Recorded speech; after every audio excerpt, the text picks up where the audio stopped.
everyone, it's Bryan from Day of the Dog here. I've been getting lots of questions of our live shows of people coming up going, hey man, what are you using for a rig? What kind of guitar is that? All of these questions. So I'm going to do a real quick, just kind of run through of what I'm doing. An in-depth one will come later, maybe.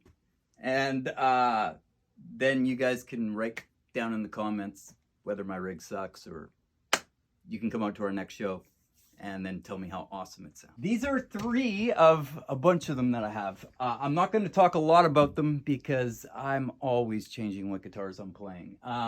Usually single cuts, usually tellies that I have kind of built and put together from different brands of things that I like. They all have honking necks. None of them have any taper on them. They're 1 inch thick and they just go straight back. Not going to get into detail on that stuff now, but yeah, usually tellies, Les Pauls, and of course some Gretches with my favorite TV Jones Powertron Pluses, which are freaking amazing. Anyways, we'll talk more about guitars later. The only other thing is when we're in standard E, I'm usually using Ernie Ball 9 to 46 most of the time. When we're at E flat and on the Gretches, I tend to use 10 to 52s because that's how I roll with them. Anyways, those are guitars. Pedal board is super simple. So basically I come straight into the tuner, and from the tuner I go to my all-time favorite little forgiving pedal, the Exotic Effects EP Boost.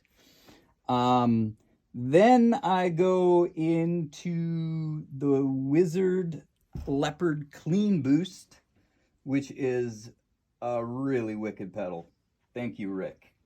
And then from that into an Analog Man King of Tone that I've had for quite a while. No, I didn't spend $5 bazillion on it.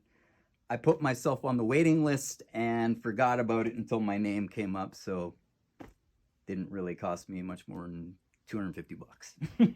But it's my all-time favorite boost pedal.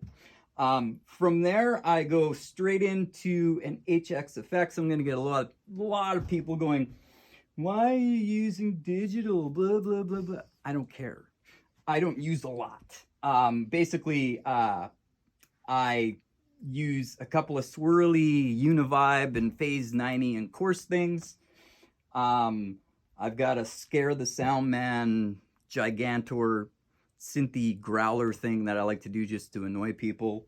And the only other thing I use it for is the wah, which this is a little Dunlop mini expression pedal. I use the wah to this thing because it's easy and I don't have to turn it on. My foot just goes on it and it starts.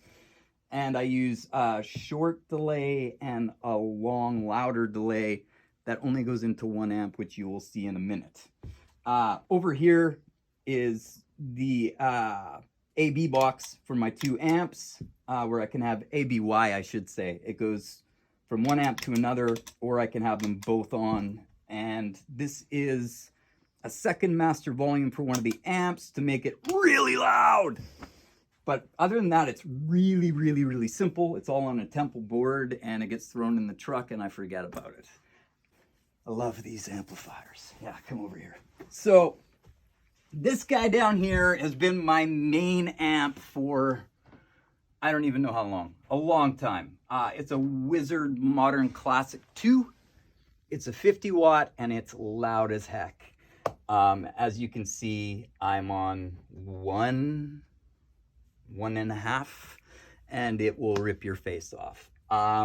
This thing kind of sounds like, for people that don't know, I do not use the high gain channel on this thing, which 95% of people do. I use the rhythm channel, the clean channel, but I have the gain pinned and the boost out.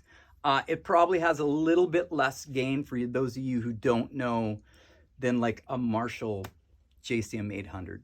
It's a little more dynamic. It's kind of like a Marshall and a high watt had a baby, and they produced this touch sensitive wonder.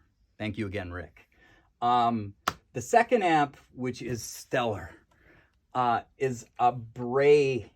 Go ahead, trying to remember the name of it. It's 4550, I believe it's called. It is like a super lead or a plexi, more plexi-ish, I guess, that has been tweaked and absolutely is the sweetest, easiest amp to play on.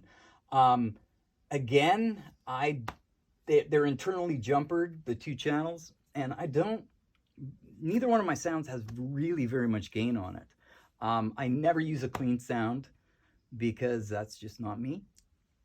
And I always set them to be gainy, loud, so you can get sustain and feedback by facing your speakers, but always under control, where you can control how clean it goes with your hands.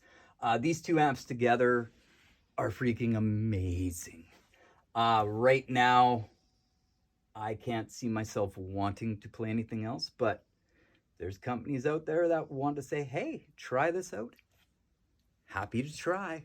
But man, these things are amazing. Love them. Come and see them live, because you won't be able to disagree unless you are into Line 6 Spider amps. Nothing wrong with them. Just not the same category. Last but not least, cabinets are really simple. They're just two 4x12s, and even though this one says JCM 900 on it, and this is a more modern 1960 lead, all the speakers in both of them have been ripped out. I've had really old JCM 800 cabinets that have, weirdly enough, 75 watt Celestions, but they are the script logo ones.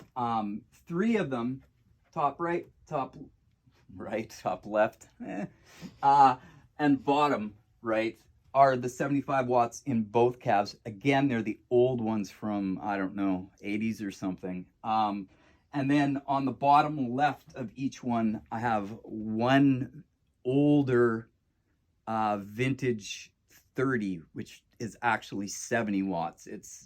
They're pretty sought after. The only reason why I have them in there is not to change the sound of the cabinet. It's to give the sound guy a different miking option. This is not a stereo rig the way I'm running it right now. I am literally running a dual mono rig.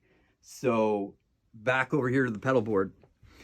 My wah, all my boosts, and the front end effects like the Univibe or Phase 90 or a Chorus that I don't use very much go into both amps. This one has an effects loop in it, and that's the only one that gets the delays in it, that I most of the time just use for solos, being, you know, in a 4-piece band. It fills it up nicely. Last but not least, power conditioner. Not very exciting. Does the job. Pulls out. Has lights on it. Yay, they shine down. That's great. They're very helpful in dark stages. And a couple of Sennheiser wirelesses, which I will use if the stage is big. If the stage isn't big, I will not use. I prefer using them because I fall on my butt way too many times tripping over my own cable. Is what it is. Other than that, that's a really quick rundown. Please come out. Come out to our next show. We are in Vancouver on December the 2nd at the Pearl. Come down, hang out, come say hey to us. Come gab about gear or life. My old friends, I hope to see you there. Bring some earplugs just in case, because it will be a rock and roll show. And I hope you guys are all doing good. Peace out.